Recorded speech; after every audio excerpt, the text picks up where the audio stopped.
Let's start with a word of prayer. Dear God, I ask you that we have another opportunity now to discuss with each other. I ask you again for your guidance, for your Holy Spirit.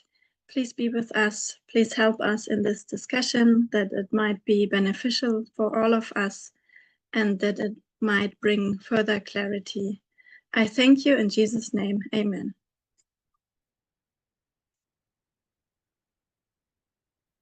Okay, feel free to ask any question or give any comment.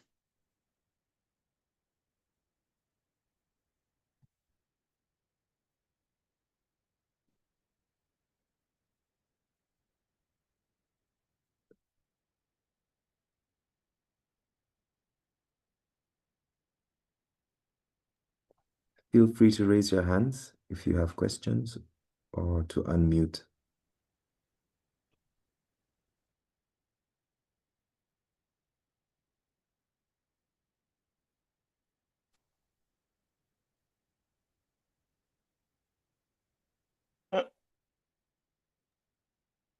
Okay.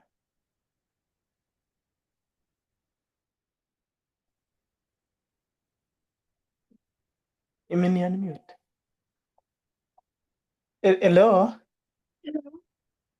Yeah, so I just have a question on the line of the line I think you called it the line of Jesus Christ as the priest, right? So the initial line it was departing at 1989 and then ending at 2021. That is the line of Jesus Christ as a priest, as we understand it. All right. And then I think you ended up extending this line to the second coming. So I didn't quite understand how you did that, because my understanding is that that line of Christ as priest, or rather, even if we take Christ out and we use the line of the priest only goes from 1989 and ends in 2021. Past 2021, we don't have the line of the priest. So if you can kindly clarify, I didn't understand how you extrapolated it to go to the second advent. My second question will be on you've shown us several lines, and among the lines that you've shown us is the line of the certification, right? You know, January 6th, 2021, January, and I think that is the premise for you to get to January 6th, 2025. So in naming waymarks, I just wanted to get a clarification if we already use the established waymarks. Once you have established waymark, then you can obviously come up with a date when a specific event comes. All in naming waymarks, for example, if it's about the line of Islam, the hard waymark has to be on the established date like 9/11. All are we allowed to come up with another date in an attempt to name waymarks? Thank you. Okay, thank you for your questions.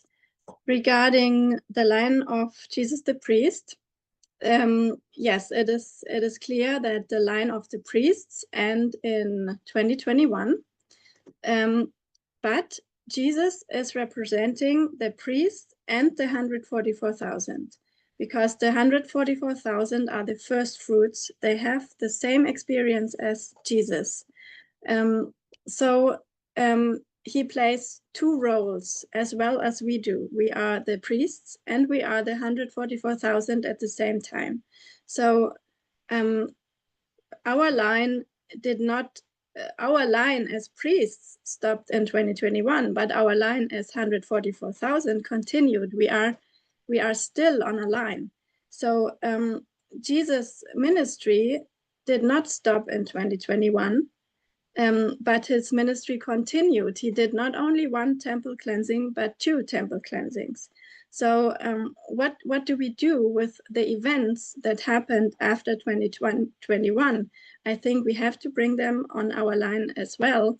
And in this case, it is the line of the 144,000. So the priest and the 144,000 is combined in us, and it is combined in Jesus himself.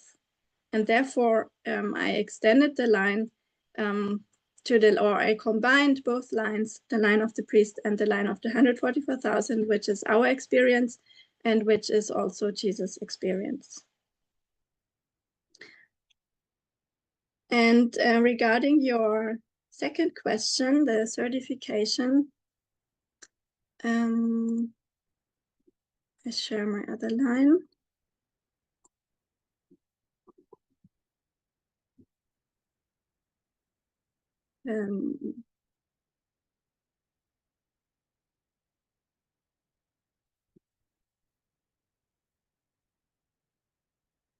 Second.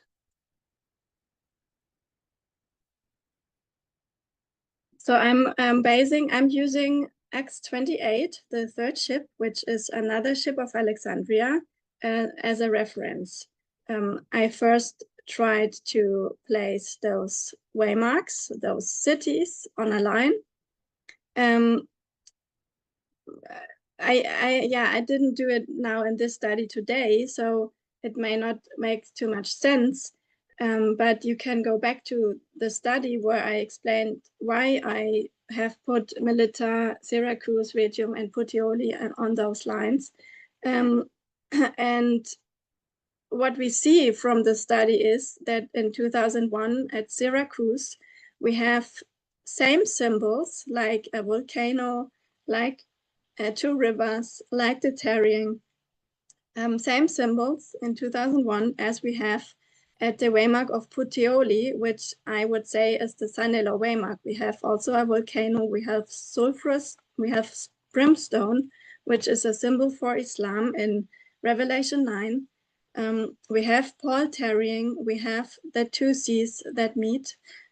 So I'm connecting those two waymarks. And in between, we have Regium, which is 2021. The word Regium means breach. And I have explained in those recent studies that I would see it as the breach that the institution received. The ship received breaches. It was almost to shipwreck, but democracy was strong enough to hold. The ship still went through, it continued to survive until final shipwreck at the next waymark when we combine it with X27. So this is the line where I base it on. And then we see in 2001, if we look at the year, we see like Michael Moore portrayed it, we see January 6th and we see the East Wind attack. So in 2021, we have January 6th, democracy almost overturned, but not because they did certify the rightfully elected president, Joe Biden. But then in 2025, we have the overturning of democracy when they certified a dictator into office after a controversial election as we had it in the 2000 election, which is coming out now to the surface step by step. So this is my reasoning. Just a quick follow-up question to your prior answer. I do see the point that after 2021, the priest Christ continues his mission. I mean, like after the first temple cleansing. My understanding is, or rather how we construct waymarks, is that when you are studying the line of Jesus Christ as a priest, there will be an independent line with the waymark that might not be the same with when Christ, all the priests are playing the symbol or all the role of the 144,000. I think that is why we have 5 lines. We have the line of the priest as an independent line, and then we have the line of the 144,000, and the waymarks between the two lines might not be necessarily the same. So now, if you pick up from the last line of like the last line of the priest and extend that to give you an experience of the 144,000, is that going to be necessarily accurate? Because we have instances where the waymarks are different. A follow-up question on the same about the triumphant entry of Christ to Jerusalem. You've marked that as the Sunday law, all right? Yes. I'm just wondering if the reason why you've marked it as Sunday law is because that is where we have the start of the loud cry. Because I think there is a quote where Ellen White is comparing the midnight cry and the triumphant entry of Christ to Jerusalem. So I've always understood the triumphant entry to be the loud cry, which you've marked as the second temple cleansing. If you can also explain that, thank you. Yes, it depends on the line that on the whole story has different levels. So it depends on the line on the story that you are telling.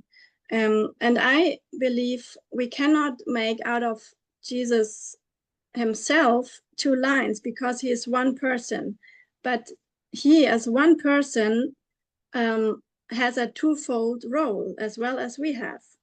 We have a twofold role as priests and as 144,000. So I think we can make one line out of those two concepts, the concept of the priest and the 144,000. And regarding the triumphal entry, I know that Ellen White is comparing to the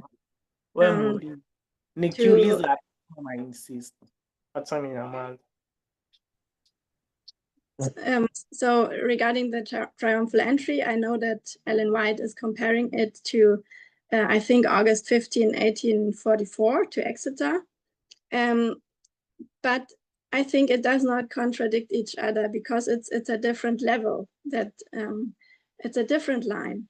So in this line, you can make your own line. You can try to place the triumphal entry at the loud cry, but then you should be able to also place all those other events correctly. So I think it can only be placed that way because where would you place the second temple cleansing then? Because this also has clear characteristics for the loud cry. So yeah, this is my suggestion. This is how I would understand it. And I think we have to be careful to not mix up those different lines.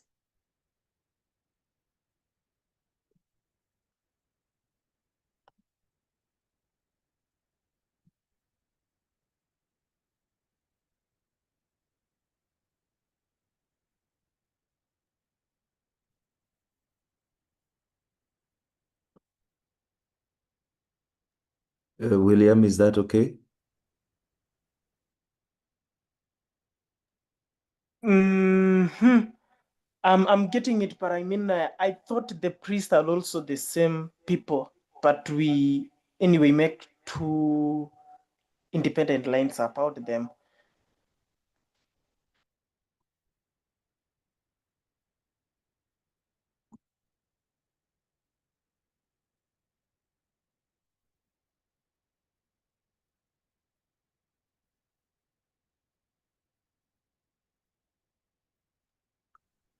Okay, perhaps maybe that's a question which may be going to the food for thought. And then we go to the next questions, unless, Elena, you want to say something to that. Otherwise, we could. The next question, I think. Okay. So just according to how the hands are raised, if everyone can see, I think it's Sabina, Jeffrey, Jerome, Titus, Snyder.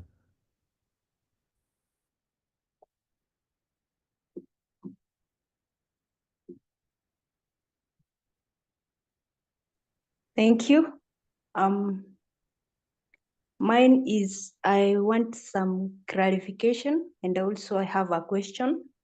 So based on January 6, which is the Sunday law, so what we are marking there is Kamara. So the scene, I wanted to know the scene of the institution that you have marked at January 6. Is it this Kamara certifying Trump as a dictator? That is what we report the scourge of that institution. That's one. Two, Can I you talked answer that? about. Can I answer Okay. first? Okay. Yeah. Yes, I believe that this is the bipartisan sin against democracy, because when we compare it with 1850, the southern states, they were pro-slavery, so they were bad from the beginning. It's like the Republicans, they did sin from the beginning and are continuing to sin. But the Democrats or the northern states, they should have saved the glorious land, the principles that make the land glorious. They should have fought or fight for it. So they didn't anymore when they certified a dictator into office with knowing that there were problems in the election. And because those concerns that several people brought before Kamala Harris in November still, they were serious. But she did not do anything against it. She did not call for investigation, and there was no objection. So she did, because of course she knew when she did bring any concern, there would be possibly a civil war, because the Trump supporters would never have accepted it, that they would again turn the election to the Democrats. So I think this is the sin that the Democrats committed, to certify without call for investigation, without any objection, while knowing what kind of person he is, that he is an extremist that is destroying the Constitution and democracy. So yes, I believe this is the big sin, because it's most fundamental to democracy, and it goes hand in hand with equality. But in this case, it's the sin of the institution, not of the individuals. And this is what, in my understanding, is bringing shipwreck to the institution. So you had a second question? Yeah. Okay, thank you. So the first presentation, you talked about the woman being the king of the north and the armies, and you said that the Islam or the east wind rather is the one that is coaching the armies, not the woman, if I got you correct, the armies.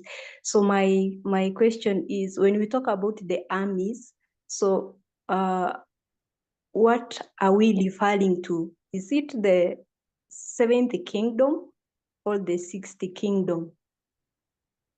Yeah, I think this is a really good question and an important one, and I don't have fully answers to it. I think also in general the movement is in this process now to understand who is what is the sixth, what is the seventh. Also, Elder Pominda did presentations now regarding the King of the North and the woman.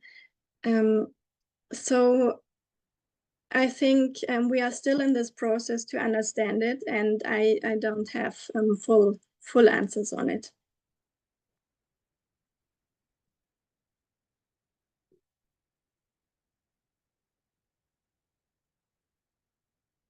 Okay, who's next, or do you have another question?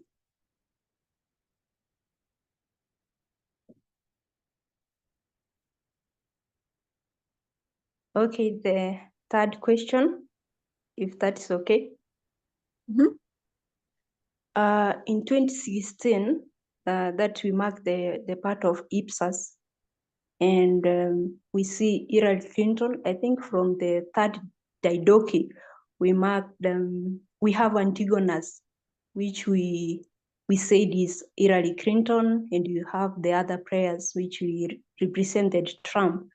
And we marked as Antigonus having one eye, and we said that Antigonus lost that eye, which when you see that America was tested on the issue of gender and they failed, then we said that that was the last hope for America, for having them, they were required to choose a female president. Now, how can we harmonize with that thought with 2025, as you said that Kamala won the election, not Trump, knowing that now America didn't have any chance of, like, America could not choose a female president. You got my question? I think so, yes. We said in the movement, a woman can never win the election. So I think this is true because the system is so corrupted that they will never let a woman into power. But we saw that Hillary Clinton received the majority of the popular vote. So it is not that the majority of the people would not vote for her. They did in reality. It was, of course, it was about 50-50. It was a small margin, but she won the popular vote. But the system, like the Electoral College and all of that, did not allow it to happen. Also, there was Russian interference. There was already voter suppressions and many things in the background that were going on that did not allow it for her to become president. So as I said, in 1850, the majority voted against slavery. But anyway, it was a test of racism. So people are sexist. Even the Democrats are sexist. We saw the positive masculinity, which is not positive. So for me, it's not the test to vote either for a man or for a woman. This is not the test. The test is to really have incorporated radical feminism in our lives. And even if people vote for the Democrats and for the woman, they can fail the test. So yeah, this is, yeah, I hope that makes sense. Okay, thank you. The last one. We talked about 90 as the one that we used to establish 9/11 as an harbinger for cross of profession. And I see as the language in 90 is clearly speaking about cross of profession. So could you also see 9/11 as an harbinger of cross of profession? Yes, I believe too that the quote clearly speaks about the close of probation and that we have this number 90/11, and we have New York, we have the towers, we have the burning buildings, everything what really is pointing to what happened at 9/11. So when Ellen White speaks about close of probation, but using exactly the same language, then I believe that it is pointing to close of probation too. But I think, for example, Ellen White does not speak about Islam. She just speaks about destruction.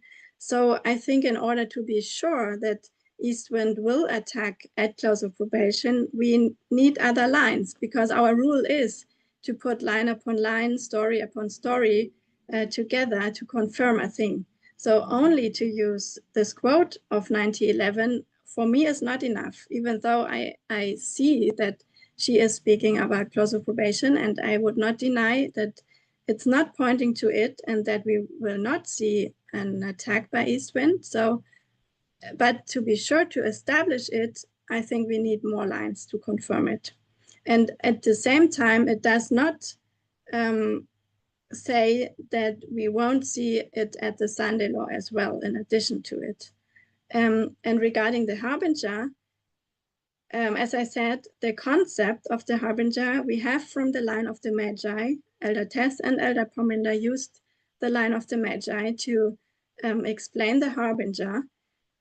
So we have to examine the line of the Magi and see where the harbinger really on that line points us to. So I really can imagine that we will see east wind at the close of probation, but additionally, I really believe, based on those studies I have presented, that we will see it as well as at the Sunday low waymark.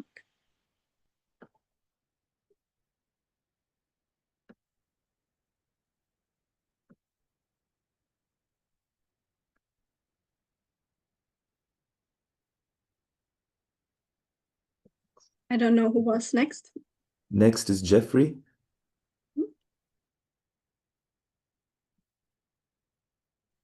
Hi, Lana, and happy Sabbath, everyone.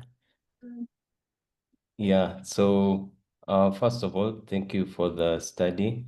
I personally think you have like strong arguments and a strong case.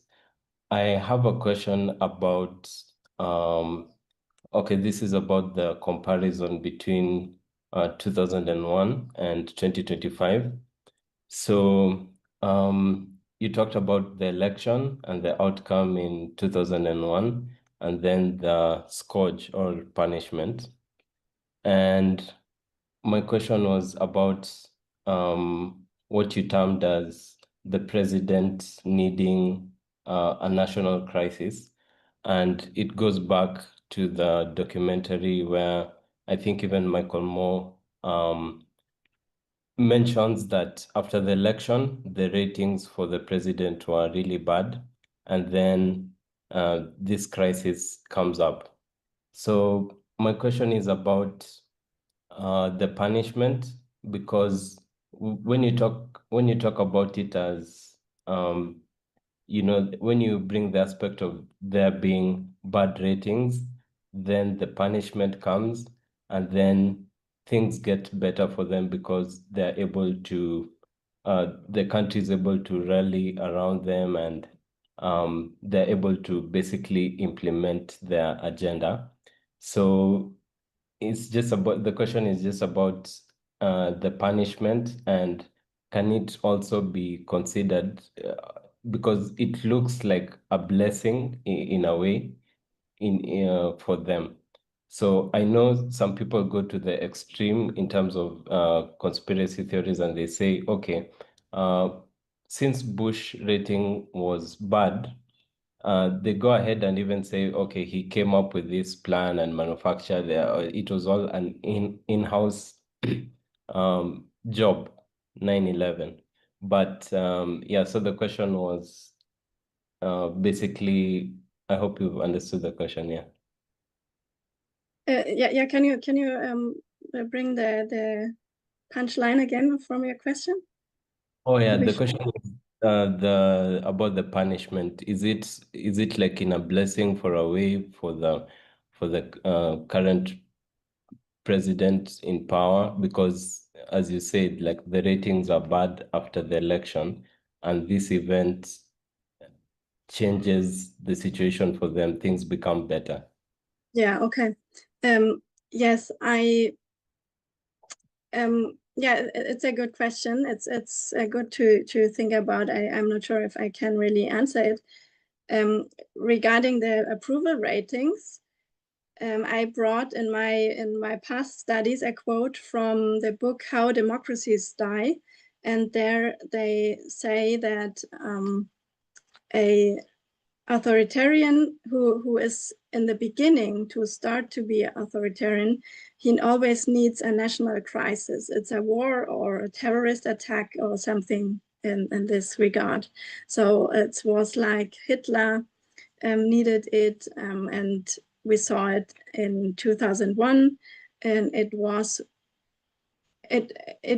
could look as a blessing for Bush, but that's connected to the question for which part of the country is Islam a scourge? Is it for the 7th or for the 6th?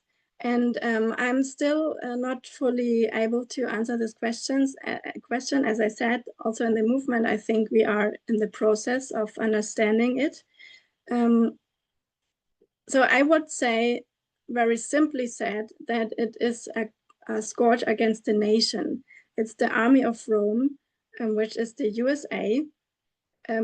Be it the 6th or the 7th, we can discuss about it, but it's the nation that is scourged. And I don't think if it was, when we look at Bush, 9/11 was a blessing for him in terms of his power, his rise in power, of gathering the nation under the flag, passing the Patriot Act, all of this. But at the same time, it was a scourge for the whole nation. The world changed, and it did not change to the better.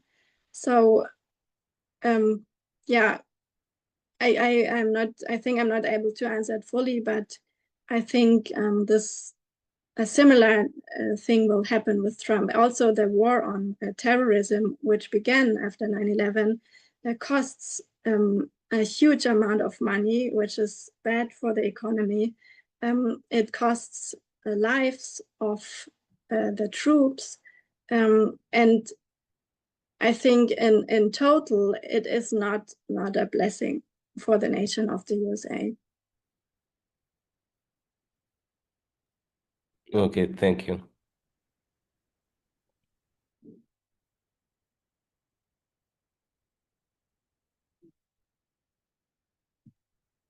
Jerome?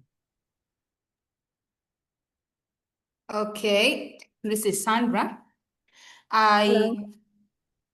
Yeah, this is Sandra speaking, not Jerome. My laptop shut down. I have a question. I'm taking you back to the studies you did on Islam. And if I remember very well, you have compared and contrasted this reformist movement for the Islamic Caliphate, and I think you stress out the rise. You compare and contrasted. We are standing on true equality. They're standing on, I think that is patriarchy. You also looked at the formalization. They have a formalization. We do have a formalization. I think everything was really paralleling with that line. And then my question is, when you traced out these studies today, I'm looking at if Islam will strike at the Sunday law. I can see there's a prediction there. And my question is, which branch? Because I see more in the other recent studies, the previous studies, you place much effort in the Islamic ISIS. Okay. So am I looking at the Islamic Caliphate still striking back at the Sunday law, or and then when you go back to 2023, we see the mass striking. I think that was on October 7th. Yeah. I don't know, do we see a parallel of histories of other caliphates striking in 2024? Like, do we have other witnesses to prove that we see the caliphate, ISIS caliphate striking in 2024, and then in 2025, do we see still more of that striking? Yes, I believe it is ISIS or ISIS-K. It is at least this ideology that is connected to ISIS, and I think it is not Hamas, because the line, if you trace the line back to 1989 and see all at every waymark, we see how this develops it is the stream that is going, or the thread that is going through all of these waymarks. And this is the development of this ideology from Al-Qaeda to ISIS.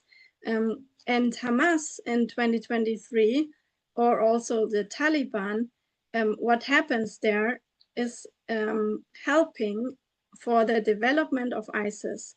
There is an article that I shared in my recent studies that said that ISIS is exploiting the situation in Gaza. They were exploiting the situation in Afghanistan, but they are the threat. They are calling for global jihad against the USA, not Hamas. So yeah, in my studies from last year, in this 5-part study, I examined the ideology, where it came from, what they are believing, how it developed, and I really believe that this is exactly representing the wild ass Ishmael, who is against everyone and everyone against him, and who is not in any relationship with any other country, not an ally to Iran like Hamas would be, or to Russia or any other country, but who is on its own and really hating everybody else. So I hope that makes sense. Okay, you've just reminded me, like when you look at the Islamic Caliphate that you talked about, the ideology, if you come to the waymark of the Sunday law, according to your studies, it's 325, are we looking at still the Islamic ideologies, like do we some individuals performing these ideologies at the Sunday law waymark? Yes, I think so. I have no idea how the attack will look like. It could be also several attacks. There's an article of Foreign Affairs which is called the terrorism lights are blinking red again. We are in the run-up to 9/11, and they describe that the threat is twofold. It's those lone wolf people who are just pledging allegiance to ISIS, who radicalized online, but who are not sent directly by ISIS, who just, they feel it as being their mission, but they are not, it's not organized by ISIS. So it could be those. So we cannot say when they attacked, we cannot say it is ISIS. We can only say it is someone who had ISIS ideology. That's what I mean when I say ISIS ideology. And on the other hand, this article said, based on what the FBI director said last year, it could be orchestrated attacks orchestrated by the network and financed by the network of ISIS, or especially ISIS-K, because they are more powerful, which is the Afghan branch of ISIS. And then, of course, it's true, the ISIS ideology, but it's organized, it's officially by ISIS. So there are twofold threats, I believe. Okay, thank you. I have another question, the third question, please. Like I think you traced out 2019. We see the Islamic Caliphate being restrained. We see the death of, I think, al-Bakr Abu Baghdadi. Yeah. How does that strengthen the Islamism? Yeah, they are territorially weakened, but they are in underground. They are in prisons and camps. They are spreading their ideology online through social media, and this did not stop in this time period. So always when a leader of them gets killed, in the past, many leaders already got killed by the US, they use it as their narrative to say, see, we have to take revenge. They are our enemies. They have proven that they are our enemies. We have to justify, to revenge it and to bring justice. So this strengthens them in their hatred and their zeal to continue their war, which is in their mind a holy war. So it does not weaken them, it strengthens them to gather together again, putting all their power together and do something. Okay, thank you. We have other people that want to ask questions because we have quite many. Hello, Elena. Hello. This is Jerome. Hello. Yeah, the lines are just glowing in my eyes. I'm just amazed at how they're constructed. So I have more or less my questions have been answered. I just had something little to add on or to ask. So when I saw you tracing the line of Christ as a priest. So when I was seeing at the waymark, the triumphal entry, you combined a lot of things together. You combined layers and layers and layers. So you talked about Mary, if I'm right, and then you talked about Christ also. Am I right? Talked about Mary anointing Christ. Sorry, yes. Yeah. Yes. So my thought was, is it a bundle of event, the way you're seeing it, or is it a progressive event that you're seeing it's culminating into something, the death, into Christ entering as the king? Because the way I was seeing it, I might be very wrong, by putting Mary and everything all smashed together at the same point in time. Are you showing different perspective of the same way, Mark? Or are you seeing a build up to that same way, Mark? So that was one of the thought I was having. And then, when we see that same story again, we see Christ riding on a wild ass to go to Jerusalem. And then when you compare 9/11, 2000 and 2001, and 2024 and 2025, it's a cause and effect, if I'm right. Something happens and then there's a retaliation back, but then the story there is matched together. So please give me some detail elaboration on that, please. Okay, first on the triumphal entry. I believe in between 2021 and 2025, there are also those small waymarks because there are a lot of events happening. When we read Desire of Ages, what Jesus is experiencing, there's also between the first temple cleansing and the triumphal entry, one very important waymark which is the resurrection of Lazarus. And I would place it as at Exeter because the resurrection, special resurrection here is also an Exeter waymark at the very end. Therefore, the resurrection of Lazarus, which is in between first temple cleansing and triumphal entry, I would also place here at Exeter. I don't know how to explain it, what in regards to our experience. That's why I have not put it on this line yet. I think it's we should continue to study and understand what it means for us. And then the next event is Mary anointing Jesus. It's the feast at Simon's house. So between 2024 Exeter and 2025, the Sunday Law Waymark, how I would see it, we have the resurrection of Lazarus and then Mary anointing Jesus, which belongs together. It is one story. And then we have Jesus riding on the wild ass to Jerusalem. So it's a consecutive story, one event following directly after the other event. That means when we have not yet seen the wild ass at the Sunday Law. It means it is still future. I would expect it, if my study is right, in the next months to come before this year ends. So we are in the period shortly before Jesus is riding into Jerusalem, which means it's the period when they are gathering together, meeting in Simon's house, and where Mary is anointing Jesus, preparing him for everything that comes. So I think it is at this waymark, but it is shortly before Jesus is riding on the wild ass into the city.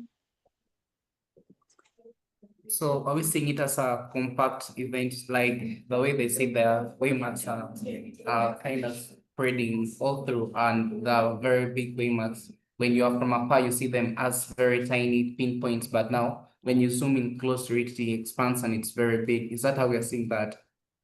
Yeah, I would say so. Yeah. Thank you. Okay, fine.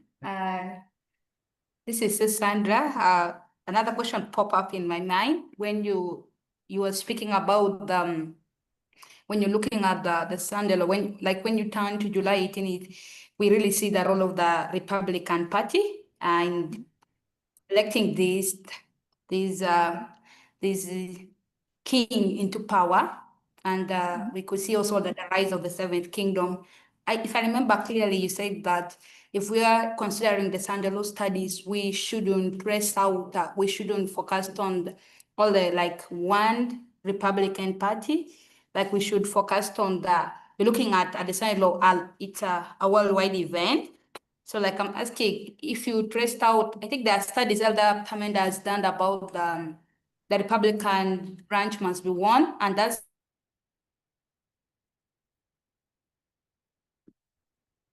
Oh, I cannot hear you anymore.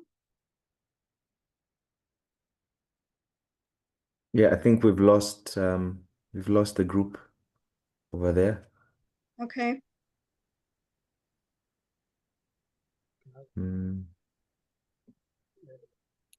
Anyway, as they either recollect or we move to the next people, I just request that we, because of time and because there's a number of us who want to ask questions, if we can keep the questions to the point as much as possible, brief and clear.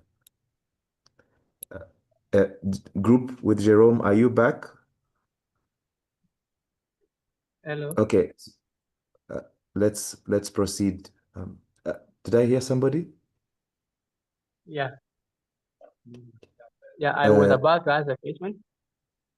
No, My name is Simon. there's a line of people who've raised their hands. So please raise your hand and then we'll come to you. Okay. Yeah. Yes, please. Just raise your hand. There's a number of people. I see Jerome are back, the group. I would just ask them to please summarize their questions so that we can then go to the next people because we have limited time and lots of questions.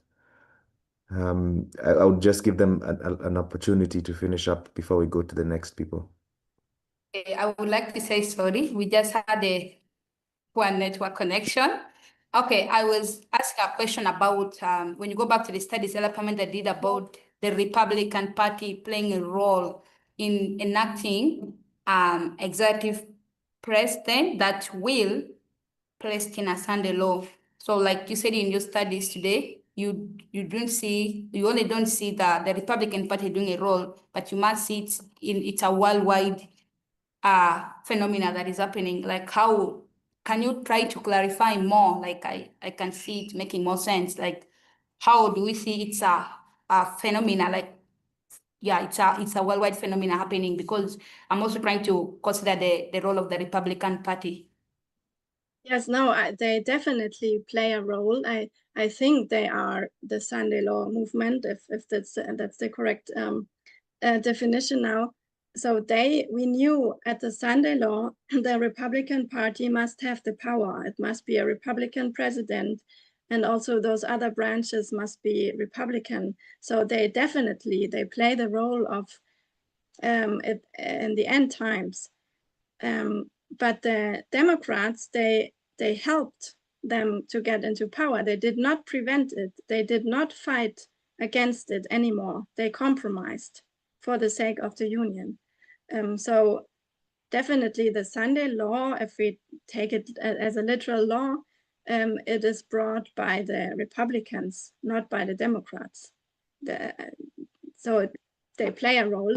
And in July, Trump was crowned as the king of the party, but not yet of the full country. And he had not yet the power to pass any law. And the speaking of a nation is passing laws. And this happened on January 20. So this is, in my mind, when what we expected for the Sunday law to happen then really happened. The transfer of power was not yet in July, even though everything was prepared, even though the king was seen and all the evil things, the masculinity, all of this was on full display. It had not yet the power to reign over the country, but it had since January. Okay, thank you, Elena. I really appreciate it. Thank you too. Yep. Titus, please. Okay, yeah. So thank you so much for the opportunity. So thank you so much for the study, and I have two questions. The first one is, before 2018, our lines were not refined and more did not have integrity. Like, yes, they had integrity, but they were not refined. And then Elder Paminda came and showed us that we need to study line upon line. And one of the things Elder Paminda said was that we become intellectually honest in reading inspiration. And in this case, inspiration was Ellen White. And we just use the structure that Ellen White gave us. For example, in our line, the line of 144,000, the Sunday law, the close of probation, the second advent, all of them have been given by Ellen White. And then we use the Ellen White to establish 1989 by going to Daniel chapter 11, verse 40. And 2001, we used the maybe 1844, like we just use line upon line. So my first question would be, using line upon line and going by the writings of Ellen White and the structure that's given us in inspiration, do we see Islam at the Sunday law? And the reason why I said that was because for me, one classic example that talks about the Sunday law is Revelation 18. And in Revelation 18, we are told that we have this institution, Babylon, and under the Sunday law, its sins are full.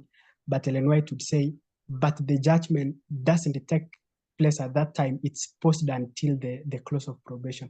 And then the second line, the second point to that question is, if we go to the first witness of, like we use Alpha and Omega. So the Omega is the third two, the Alpha is the first two. And if you go to the first two, it is stated that the first two, they were commanded to not to hurt those who had the seal of God. And for me now, if you take that to the third who, the seal of God, the sealing finishes at close of probation. So then the judgment should not occur before the sealing occurs, which leads me, so that one, that's just a question, and it leads me to the second question, which is, now when we expect the judgment of the institutions at the Sunday law, because we say the Sunday law is the close of probation for the institutions, what is the difference between the judgment of the institution and the judgment that comes at the close of probation? So do we see difference in that? Because if there is no difference,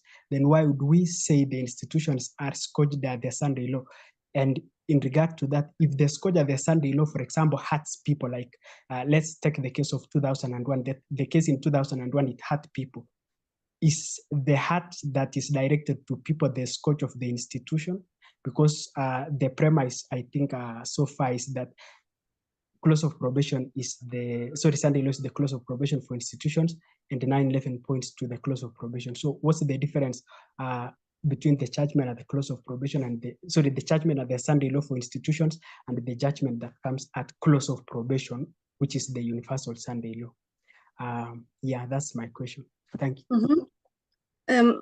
Okay, so yeah, I have tried to use line upon line to show that we will see symbols of Islam at the Sunday law waymark. And you're saying the judgment comes at close of probation. So yes, I believe we will see the four winds getting loosed at the close of probation waymark.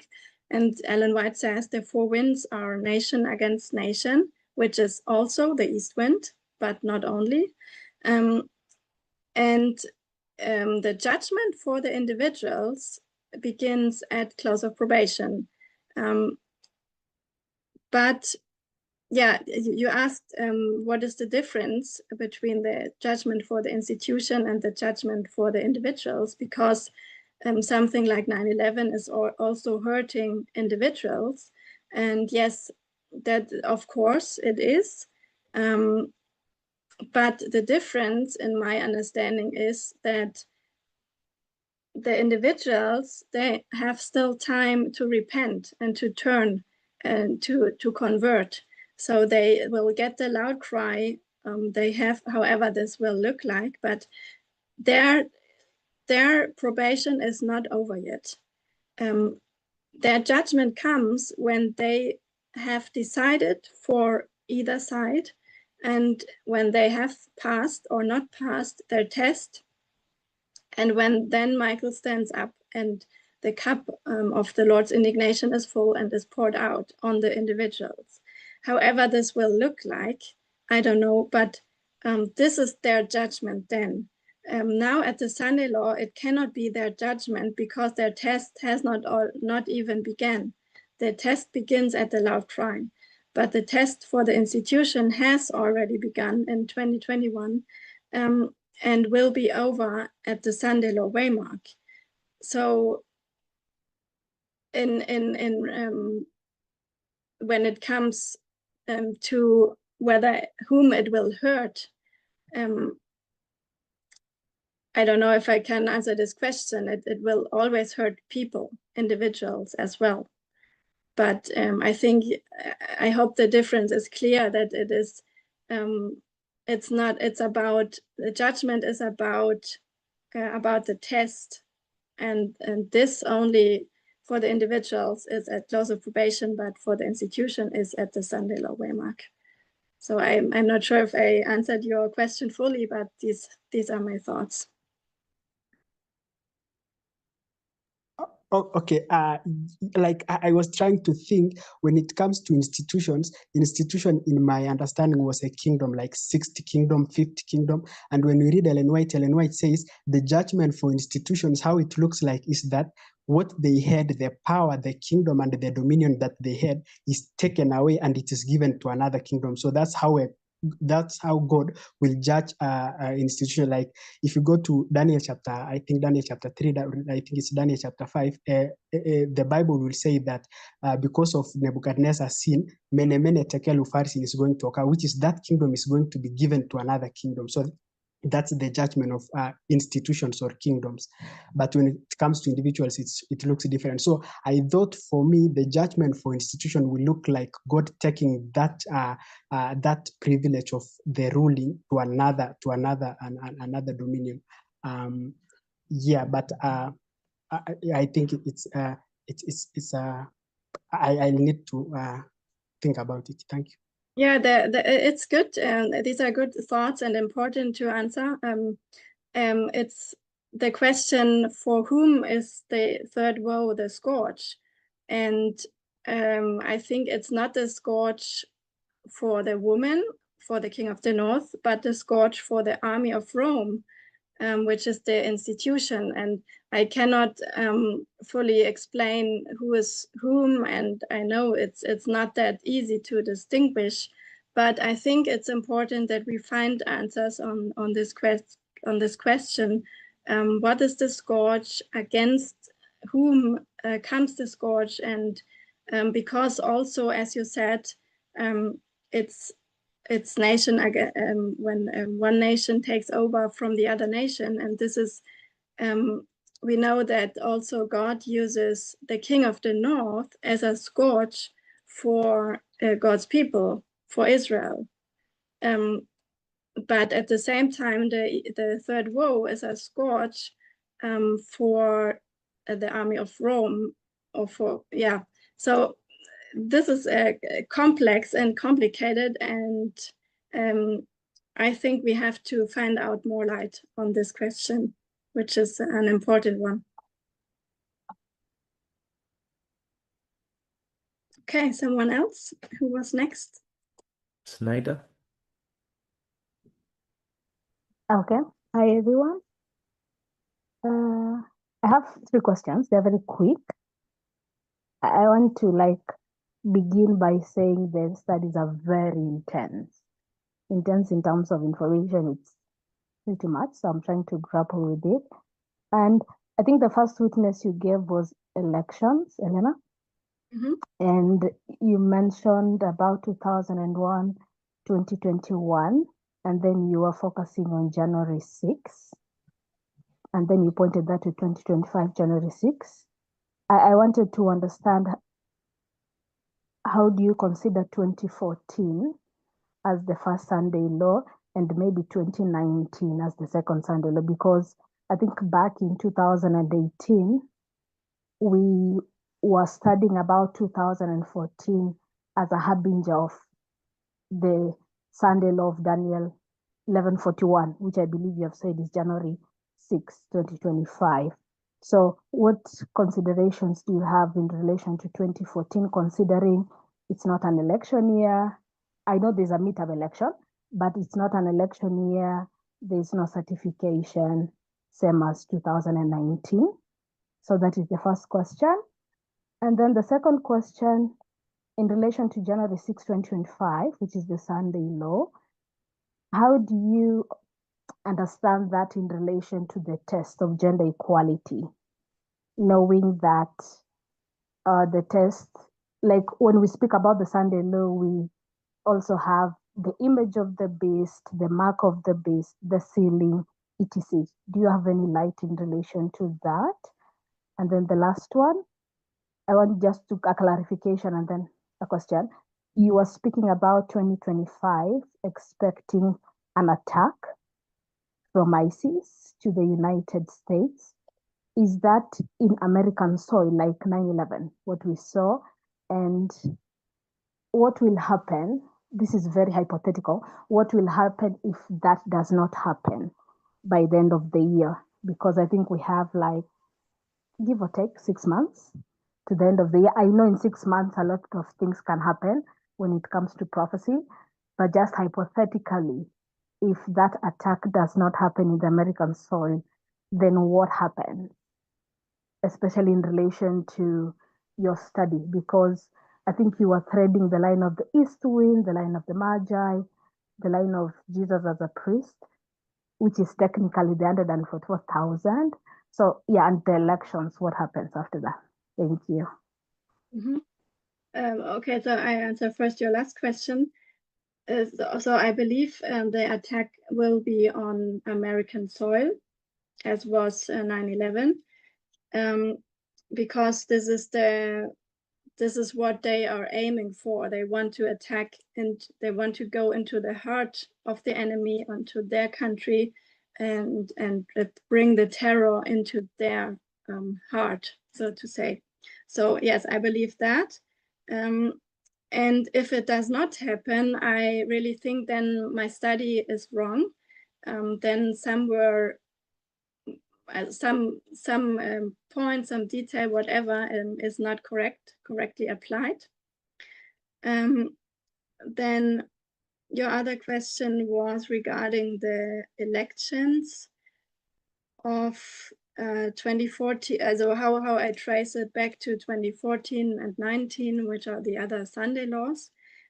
I think it is all the election itself is not the Sunday law. So it is all the development.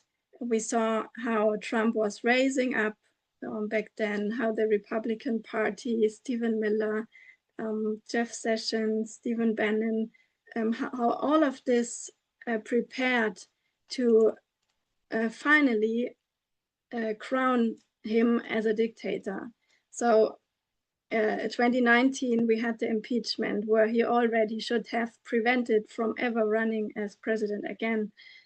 So I think all those waymarks have special developments that we can pin and that can be traced and being part of the whole story, pointing to when democracy was finally overturned. And I don't think the election is connected directly to the Sunday law, because the election was 2024, but it is one of the developments that is heading to it. And I think all what happened in those other Sunday law waymarks are a part of the whole story. And then regarding gender equality and the test, I think I hope I already have answered this. It's gender equality is of course the test, and in regards to the institution who had the test before the Sunday law between 2021 Exeter to the Sunday law, it's the test of the institution heading to a close of probation of the institution. How would you apply the equality gender test on the institution? I think it can be only applied by looking at how they are handling democracy, because democracy goes hand in hand with equality. Democracy grants the people to have a vote, equal vote, to not be discriminated. All of this, it goes hand in hand. So we need democracy for equality, and the institution is responsible for upholding democracy, and they failed in that responsibility. So therefore they failed the test of equality. But the individuals, they are tested on equality, but their test is later. Their test is at the loud cry. So therefore, I don't think it's a contradiction, and it is all about equality, definitely. So let me just get you the last thought. So what you're saying, in January 6th, when we see the Democrats not fighting for democracy, it was essentially them not passing, them as an institution not passing the equality test. Is that what you're saying? I would say this, yeah. Yeah, January 6th and 25, yeah. Mm-hmm. Okay. Thank you. I'll stop there. Thank you too.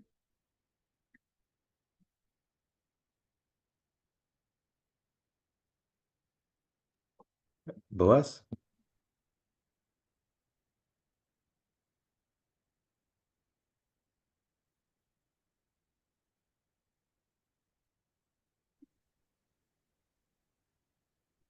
Hello, Elena, this is Joyce. I want to ask a question from the line of Jesus. You showed that there's an application you made. Okay, to me, it sounded the opposite. The way we initially Elder Tess applied the meaning of the word maximum flood symbolizes destruction. But on that line of Jesus, under the triumphal entry, I heard you mention, if I got you correct, I heard you mention that Mary is a symbol of a maximum flood with that aspect of love. So I didn't get how you connected the maximum flood from being a symbol of destruction to being a symbol of life. I think the opposite. Okay, yeah. Other question. Sorry. Yes, this was just a side note. It was, of course, the flood is the destruction, and it is the Sunday law. I just wanted to mention that we see also that symbol there, because Ellen White says it was the love of Mary was overflowing, and this when I placed it correctly, should happen at the Sunday law waymark, when we show our full love, our overflowing love to Jesus. So it is just another flood, but of course in a positive sense, and it's not to mix it up with the flood in the negative sense at the Sunday law that is destroying, of course, yeah. So if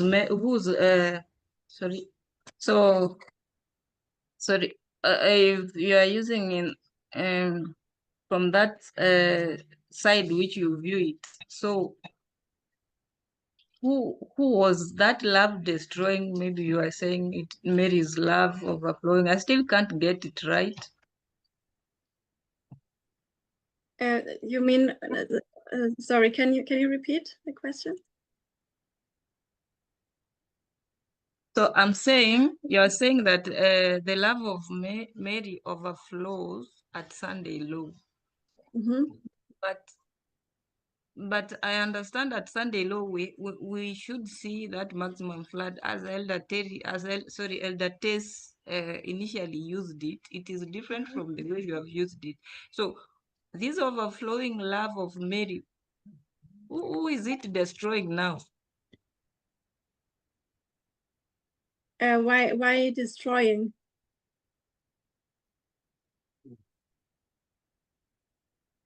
So the love overflow, the love to Jesus is overflowing, which is positive. It is not destroying. And this is what our experience should be, that we are so in so close connection to Jesus that our love overflows to the others. It is not destroying, it is healing and bringing salvation. And in contrast, the maximum flood at the Sunday law, which is the Sunday law, this is destroying. But this is our test, to be on the side of the good love and not on the side of the destroying flood. Not, Okay. I don't know. Okay. Another question. Another question from your studies from Australia. I think you said that it is upon us to test if we are using the methodology correct. And so that is what I think we are doing. So from the line of the east wind, that line beginning 2021, ending 2025, which you mark to be a Sunday low. So 2021 you mark, which is Boston. At the bottom of that waymark, we see the ISIS-K attacking the US. That is in Kabul. So at the bottom, you have written attack against the army of Rome. 2022, which is Concord, we see ISIS attack Russian embassy. 2024, which is Exeter, according to you, we see ISIS-K attack on Russian soil. And lastly, 2025, you said you expect to see an attack on the US soil. So, that line. So, who is this army of Rome? Is it both, or we don't care who is who? Because 2021 we see the attack is on against the army of Rome, but we mark the USA, Kabul airport. 2022 Russian embassy. 2024 Russian soil.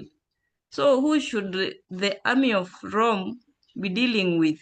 If you get me correct. Yeah, the army of Rome is the USA. And in 2021, it was an attack of the army of Rome against the USA in Afghanistan. And this was the moment when they had their Boston, which means they understood that they have a mission, and that mission was to fight the army of Rome. And they, because it was because the army of Rome, the USA, withdrew from Afghanistan, which was a victory for them. And this strengthened them enormously. So then at their increase of knowledge, they already showed clear ambitions to attack the West. For them, the West is the whole West, which is not only the USA, but all that are allies of the USA. So I don't say that they will attack only the USA, because they call for a global jihad. And then they showed that they are able to attack one of their enemies, which was in this case Russia. and the Russian embassy in Afghanistan. But at the same time, they declared their ambitions to attack the West, which is including the USA. And the USA has always been their main enemy, their main target. And then in 2024, which I would mark as Exeter, they again declared war. They made an official declaration of war against the US, but at the same time also against Russia, Asia, Europe, and many other parts of the world. It's a global jihad. And then they attacked the Russia in Russia, in their country itself. And at the same time, the FBI director and others, they wrote articles, they made announcements and said that it is the threat against the US is imminent. And with the attack against Russia, they have shown that they are able to do those big orchestrated attacks on international ground. And they say, who is next? Next could be the US and other countries. So I think this those attacks on Russia, they were a clear manifestation of their power heading to their final goal, which is an attack against the US on US soil. I hope it makes sense. Sorry, so I think, okay, according to me, I see inconsistency because there's another line which I think begins from, if I'm not wrong, the time of the end, and in between you've marked 1998, and it was reading, kill Americans and allies. So if it is to kill American and allies, Russia is not an ally of America. That is why I say I see inconsistency, because we should see if, according to you projecting it to be on the American soil, but from the Midnight Cry message, Elder Tess clarified that these wars, much as they may look hot, were dealing with spheres of influence. So I don't know whether you get that question of inconsistency in your methodology. When you take us to the US soil, you take us to Russia, and that article you read was reading that kill Americans and their allies. So, okay, I was expecting maybe your projection should be to an ally of the US. Are you getting my concern? Yes, but they are at the same time enemy of everyone. So they are enemy of the King of the South and of the King of the North. So their main focus is on the US and their allies. And the allies are Europe and also Israel. So this is their main part. But at the same time, they hate the Russians for different reasons as well. So they are against everyone, and everyone is against them. And I think the fight the fight against the King of the South goes hand in hand with their fight against the King of the North, because in 1989 they fought the King of the South. They defeated the King of the South in Afghanistan, and in this line here as well, they are fighting against the King of the South. But at the same time, they are fighting against the King of the North. And the King of the South is just like a rehearsal for them to do the real attack on the King of the North. So I think it's not a contradiction. It goes hand in hand. And when they attack the King of the South, as they did in 1989, or as they are doing in later against Russia, they are just showing that they are able to fight against a superpower, but at the end they know that it is the army of Rome that has to be defeated, and that is the USA and not Russia. Okay, thank you. One last question. So under the triumphal entry, which you marked with Sunday law, in that story of Christ you say we mark the world as. So the question was, what? Okay, how do you apply in our line or in our dispensation the us that is loosed? Is it a symbol of Islam or a tool? How do you use it? Thank you. Yes, it is clearly, I believe, a symbol of Islam, and it serves in this story, in this line, it serves the purpose to bring Jesus to Jerusalem. So it is for the movement. It is something positive, even though, of course, it's a horrible event. But because it is part of prophecy. So as in 2001, it served the purpose to confirm our line upon line methodology. And I think the same purpose is for the Sanelo Waymark as well. It will confirm our line upon line methodology and gives power to the third and second angel's messages, as it did to the first angel's messages in 2001. So I think it has to be a symbol for Islam, the wild ass. I think we know we used it. It is established in the movement, right? We use this as symbol for Islam. It is loosed. So yes, this is what I would expect, and it would serve a purpose as it is predicted in the prophecies. So sorry, that is internally you are saying the experience may be horrible. Internally, how do we see it? This symbol of Islam and the us carrying the king. How do we connect that? Sorry, allow me to jump in. As Elena is answering, because of the time and the number of questions, I request that we try and limit, because it's not very fair to take too much time when there are many other people. So, sorry, continue. Okay. Sorry, how I connect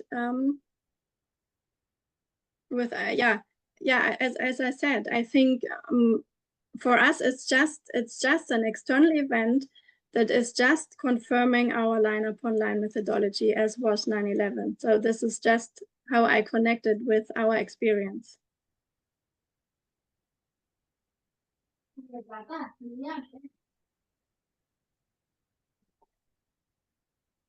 Okay, next question. Okay, thank you. Deng? Yes, thank you, Elena. This is a wonderful studies. I really appreciate your time. However, I had a little bit of some questions, as it is sometimes a little harder to juggle with new methodologies or how to align like new understandings, because we had a principle that based on two or more witnesses, they testify or they approve a message. And if I'm to understand what brings Sunday law, it is clearly can be seen in Revelation 13 and in Revelation 17. So, to my first question, what is Sunday law in here? Second, to be more precise because of time, what is the scene that the east wind is going to be a scourge, and which will later on be a test to the people that they will have to choose sides, as you said earlier, at the loud cry. That is number two. And when we look at line upon line, this is where we really anchor our messages and our understanding. And if we go back to threading the Sunday law, if you go to an alpha history, our alpha history of 1850 And 1888, you see the Sunday law in there. However, it was a history of failure, but you see that the Sunday law in there, was there any sign of east wind? And lastly, where is the formation of the image of the beast and the mark of the beast? Thank you. Okay. Yeah, what is the Sunday law? The Sunday law has to do with a test on equality. So how this looks really very concrete. I think we are also as a movement in the process to find it out. But I think we are all in concord that it is definitely the test on equality. But at the same time, at the Sunday law waymark, we have many different stories and layers that are coming together. So we expect at the Sunday law the death of the King of the South, the fall of democracy. I would expect something with East Wind. We expect something with a law against women, against equality, something what is, all of this. And we expect, and all of this is part of the Sunday law. So then what is the sin at the loud cry? The sin is to go against equality, to not fully have, to not live radical feminism. And the sin of the institution, as I had explained, is to destroy democracy, which in my understanding goes hand in hand with equality. Then we should use line upon line, and you said the first Sunday laws, 1850 and 1888 of our Alpha story, they are not showing East Wind, and yes, this I agree with that, of course, because the second woe was fallen in 1840. So between 1840 and between 2001, there is no woe. So there could not have been any East Wind, any scourge, because neither the second woe was anymore, nor the third woe already began. So I think for that, we take the first woe plus the second woe, which is both a story of failure because the woe at the end fell, and use this as a parable for the third woe, and place this on top of each other, and then find more light to the third woe. So and then the last, I think you had a last point. Can you remind me? Yes, the last one was in connection to Revelation 13, which talks of the image of the beast and the mark of the beast. From our lines here, like, where do we see this? Because this, to my understanding, they are interconnected with our message of the time of the end, which is Daniel 11, verse 40 to 45. So how do these lines show this entrance of the King of the North, and also the formation of the image and the mark of the beast? Yeah, I think the image of the beast, the test, as I said, comes at a loud cry. So I think we are, when we are now in the beginning of the Sunday law time, we are at Boston, or we are coming to the increase of knowledge about the test of the image of the beast. So I think I have thoughts on it, but I think we as a movement, we will find it out in short, because we are now in this time period where it is open up to us. And this is about the individuals. So as I always said, I'm trying to make clear that I'm with the institution. I think it's different, because the institution has already their close of probation. So they had their test, but when you talk about the image of the beast, this is about the individuals, about what comes at between the national Sunday law waymark and the worldwide Sunday law waymark. So I think these are two different things. Okay. To just quote you, I believe it is the institution that gives the power, right? Because if we see in the verse here, or in Revelation 13, I know we have all we have understood it to a degree.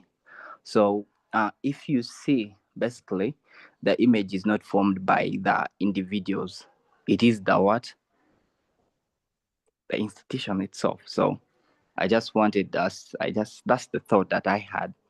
You can correct me if I'm wrong, but to my understanding, the Sunday law had to be connected with the image of the beast, and image of the beast is first formed. So I don't know. Yeah, I agree with that, and I also am not able to fully answer those questions. So I think we are really in midst of this process to understand it, and I think it's important, and we will see more in future. So I'm really open to learn more about what it is and how it is placed by whom.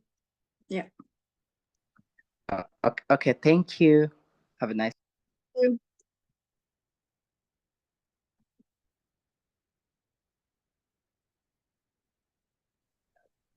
Alele Dickens. All right. Thank you, Elena, for the studies and everyone who have asked their questions. I have a single question, and it's about who gets to be blamed, because after following this, I've had a lot of thoughts. When you see the story that ends with the certification, according to the study we have seen today, it seems the Democrats is to be blamed because they didn't cry out that I'm being direct and literal, that our vote is stolen. But at the same time, also, you're tempted to see that it's the system who are responsible for declaring this. Like in Uganda here, we call it Electoral Commission. I don't know how it's called in US. So specifically, who gets blamed? Is it the Kamala Harris and the Democrats because they are not crying out? They are just keeping silent or going ahead to certify this, or the electoral body that are responsible for saying who won. So that's what I'm struggling with. That's my question. Who gets to be blamed over this issue? Thank you. Yeah, first of all, I think it's the fault of the Republicans, because the parties are the gatekeeper to keep an extremist out at the first time. So the Republican Party is responsible for bringing Trump up. But then it's the whole system that that had led him through to until the point where he became president. So all of those the democratic processes, like the National Convention of the Parties, the RNC, then the election, then the election of the Electoral College, the Electoral College meeting, which was in December, and then the certification. All those processes serve the purpose to prevent any person from office who is not fit for office, who would destroy democracy and go against the constitution. So all of these processes failed. We had the impeachment. We had two impeachments who served the purpose to prevent that a person that does not comply with democracy is ever able to come to power again. So all of this failed. If we say whom do we blame for it, I think we should. That's why I say the institution. We should blame all, But at the final end, at the certification day, January 6th, is the final day where it could have been stopped. And this was part of the Vice President, Kamala Harris. It's the same as happened in 2021, January 6th.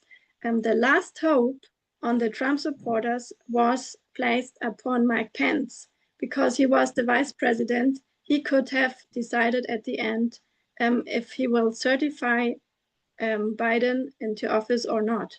Of course, there are legal procedures behind, but it's the last moments where objections by the Senate and Congress and by the Vice President can be made. And Kamala Harris decided to not bring any objection. Neither did the Congress nor the Senate, but to certify him into power. So at the final end, the last moment, January 6th, it was on Kamala Harris. But not only her, of course, but the whole system, all of the processes that were before did not prevent it. It's okay. Thank you.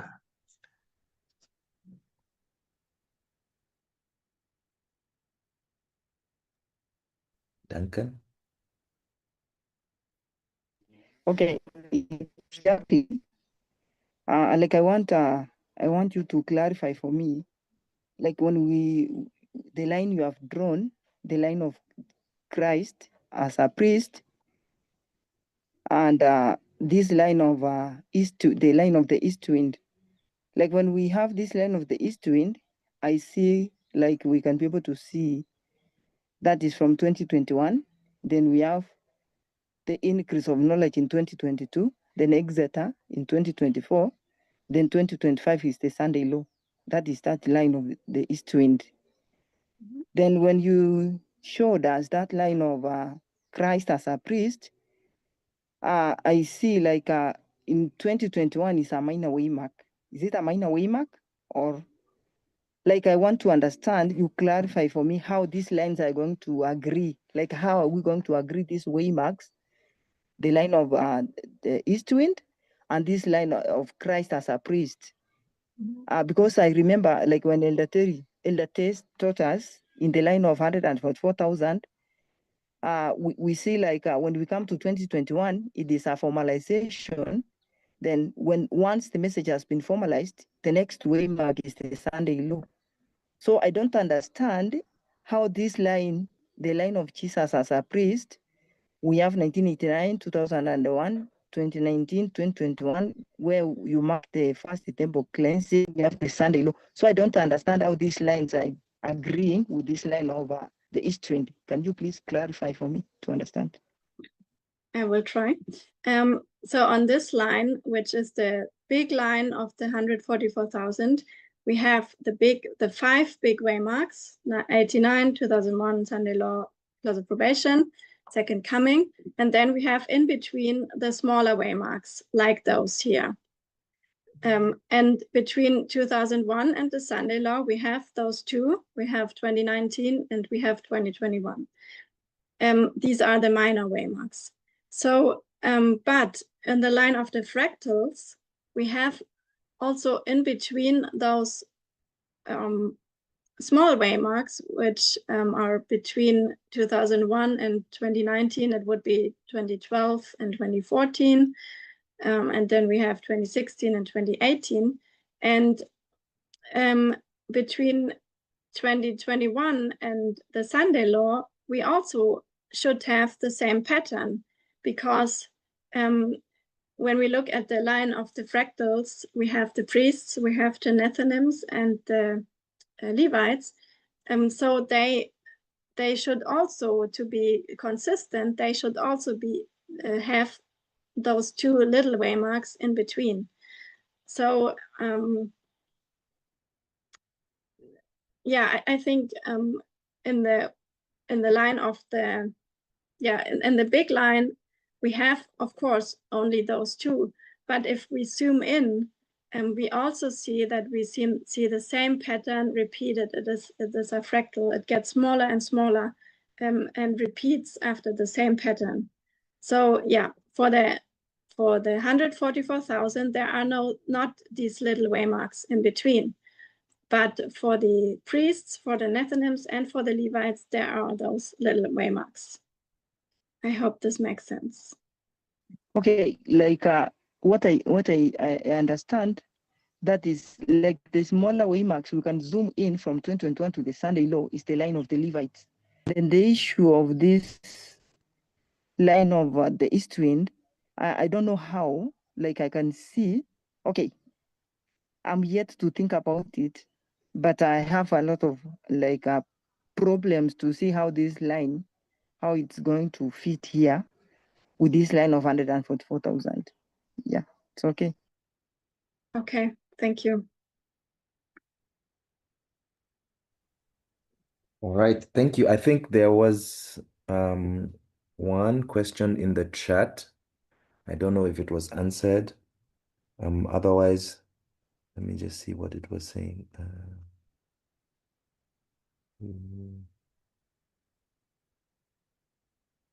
Well, I think there are similar questions to what have been asked from, Jerome. Jerome is the same person who. So I think there's pretty much everything has been dealt with. So thank you very much. And yeah, I'll hand it back over to you to wrap it up. Okay. Yeah, thank you for your good questions. I think I agree that many things needs to further examined and verified, and there are still open things that need to be answered. And so I thank you for being open to listen to my study, to my suggestions. I hope it was beneficial, at least for me it was. So I wish you a blessed Sabbath, remaining Sabbath, and let's close in prayer. Dear God, I thank you that we could study together, that we could discuss, that we could think about those things. I hope that some things might have been answered, some might have not.